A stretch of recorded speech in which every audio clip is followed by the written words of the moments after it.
नमस्कार दोस्तों, स्वागत है आपका मेरे YouTube चैनल देशभक्त पर। दोस्तों, आज की अपनी इस वीडियो में हम 5 जुलाई 2020 को लगने वाले चंद्र ग्रहण के बारे में बात करेंगे। अपनी इस वीडियो में हम ये भी जानेंगे कि चंद्र ग्रहण होता क्या है और इस तारीख को यानी कि 5 जुलाई 2020 को लगने वाले चंद्र ग्रहण का समय किस टाइम से ये शुरू होगा, इसका सूतक काल कब से है और ये हमारे लिए अच्छा है या नहीं है, इस बारे में भी हम जानेंगे। तो आइए बात करते हैं। दोस्तों, इस साल यानी 2020 में कुल 6 ग्रहण लगने हैं, जिनमें से 4 चंद्र ग्रहण हैं और 2 सूर्य ग्रहण हैं, जिनमें से 2 चंद्र ग्रहण पहले ही लग चुके हैं। इससे पहले 10 जनवरी को पहला और 5 जून को दूसरा चंद्र ग्रहण लगा था। इस साल जैसा हम जान चुके हैं कि चंद्र ग्रहण 4 लगेंगे। साल का आखिरी और चौथा चंद्र ग्रहण 30 नवंबर को लगेगा। वहीं इस साल 2 सूर्य ग्रहण हैं, जिनमें से पहला 21 जून को लग चुका है, तो वहीं दूसरा 14 दिसंबर को लगेगा, जो कि पूर्ण रूप से सूर्य ग्रहण होगा। दोस्तों, अगर आप मेरे चैनल पर पहली बार आए हैं तो मेरे चैनल को सब्सक्राइब करें और साथ में बने बेल आइकन को प्रेस करना ना भूलें। तो आइए दोस्तों, अब बात करते हैं कि चंद्र ग्रहण होता क्या है। तो चंद्र ग्रहण उस खगोलीय स्थिति को कहते हैं जब चंद्रमा पृथ्वी के ठीक पीछे उसकी परछाया में आ जाता है। ऐसा तभी हो सकता है जब सूर्य, पृथ्वी और चंद्रमा इस क्रम में लगभग एक सीधी रेखा में अवस्थित हों। इस ज्यामितीय प्रतिबंध के कारण चंद्र ग्रहण केवल पूर्णिमा को ही लग सकता है। चंद्र ग्रहण का प्रकार एवं अवधि चंद्र आसंधियों के सापेक्ष चंद्रमा की स्थिति पर निर्भर करते हैं। चांद के इस रूप को हम ब्लड मून भी कहते हैं। जैसा हम सब जानते हैं कि चंद्र ग्रहण शुरू होने से पहले ये हमें काले और फिर धीरे धीरे सुर्ख लाल रंग में तब्दील होता दिखाई देता है। तो यही सुर्ख लाल रंग चंद्रमा का, इसी को हम ब्लड मून कहते हैं। दोस्तों, किसी भी सूर्य ग्रहण के विपरीत, जो कि पृथ्वी के एक अपेक्षाकृत छोटे भाग से ही दिख पाता है, चंद्र ग्रहण को पृथ्वी से रात्रि पक्ष में किसी भी भाग से देखा जा सकता है। जहां चंद्रमा की छाया की लघुता के कारण सूर्य ग्रहण किसी भी स्थान से केवल कुछ मिनटों के लिए ही दिखाई देता है, तो वहीं चंद्र ग्रहण की अवधि कुछ घंटों की होती है। इसके अतिरिक्त चंद्र ग्रहण को सूर्य ग्रहण के विपरीत हम अपनी आंखों के लिए बिना किसी विशेष सुरक्षा के देख सकते हैं, क्योंकि चंद्र ग्रहण की उज्ज्वलता पूर्ण रूप से पूर्ण चंद्र से भी कम होती है। वैदिक ज्योतिष के अनुसार ग्रहण लगना अशुभ माना जाता है, इसलिए ग्रहण की अवधि के दौरान अनेक शुभ कार्य करना वर्जित माना जाता है। दोस्तों, जैसा कि हम सभी जानते हैं कि चंद्रमा पृथ्वी का एक उपग्रह है। उपग्रह होने के कारण यह पृथ्वी के चारों ओर परिक्रमा करता है।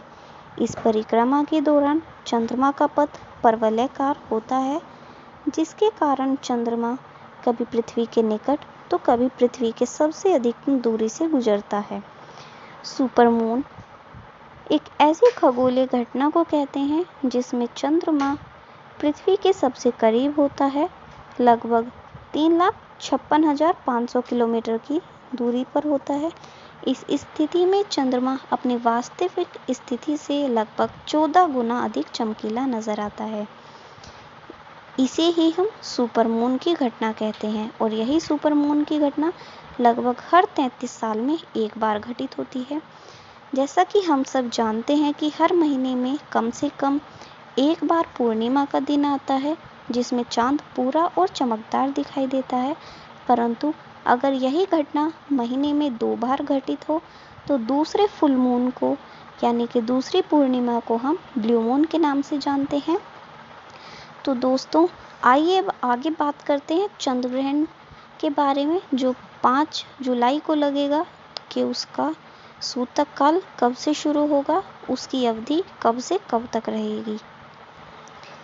दोस्तों, 5 जुलाई को लगने वाले चंद्र ग्रहण का समय उपछाया से इसका पहला स्पर्श रात्रि 8:38 पर होगा। परमग्रास चंद्र ग्रहण रात्रि 9:59 पर होगा। उपछाया से इसका अंतिम स्पर्श 11:21 पर। और उपछाया की अवधि मतलब ये पूर्ण रूप से कितने घंटे का, तो 2 घंटे 43 मिनट और 24 सेकंड का ये ग्रहण रहेगा। चंद्र ग्रहण के सूतक काल, जिस साल का तीसरा चंद्र ग्रहण लग रहा है तो इसके लिए सूतक काल ज़्यादा मान्य नहीं होगा। दरअसल ग्रहण में लगने वाला सूतक काल एक अशुभ समय अवधि होती है।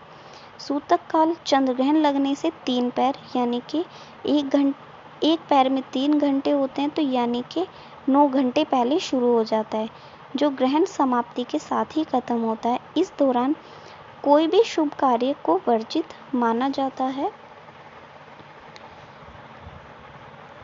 तो आइए दोस्तों बात करते हैं कि चंद्र ग्रहण का धार्मिक महत्व क्या है। हिंदू धर्म में चंद्र ग्रहण एक धार्मिक घटना है जिसका धार्मिक दृष्टि से विशेष महत्व होता है। हालांकि जो चंद्र ग्रहण नग्न आंखों से स्पष्ट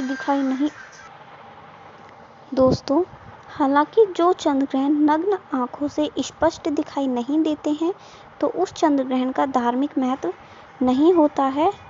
मात्र उपछाया वाले चंद्र ग्रहण नग्न आंखों से दृष्टिगत नहीं होते हैं, इसीलिए उनका बहुत अधिक महत्व नहीं होता।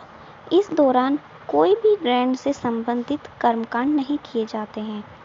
केवल प्रच्छाया वाले चंद्र ग्रहण जो कि नग्न आंखों से दृष्टिगत होते हैं, धार्मिक कर्मकांडों के लिए विचारणीय होते हैं। यदि चंद्र ग्रहण आपके शहर में दर्शनीय नहीं है, परंतु दूसरे देशों अथवा शहरों में दर्शनीय हो, तो कोई भी ग्रहण से संबंधित कर्मकांड नहीं किया जाता है। लेकिन यदि मौसम की वजह से चंद्र ग्रहण दर्शनीय न हो, तो ऐसी स्थिति में चंद्र ग्रहण के सूतक का अनुसरण किया जाता है और ग्रहण से संबंधित सभी सावधानियों का पालन किया जाता है। दोस्तों, ग्रहण चाहे कोई भी हो, हमारे हिंदू धर्म में इसको अशुभ ही माना जाता है। इस दौरान बहुत सी चीज़ें ऐसी होती हैं जो कि अपने चरम पर होती हैं और हमें अपने आप को अपने घर में इस दौरान रखना चाहिए। कोई भी ऐसे कार्य नहीं करने चाहिए जिसका हमारे ऊपर गलत प्रभाव पड़े। ग्रहण के दौरान हमें धार्मिक कार्यों में अपना ध्यान लगाना चाहिए। दोस्तों, आशा करती हूँ कि आपको मेरी ये वीडियो पसंद आई होगी। आगे भी इसी तरह मेरे साथ बने रहने के लिए और आगे भी इसी तरह की जानकारी प्राप्त करने के लिए मेरे चैनल को सब्सक्राइब करें और साथ में बने बेल आइकन को प्रेस करना ना भूलें और मेरी वीडियोस को ज़्यादा से ज़्यादा लाइक और शेयर करें। जय हिंद।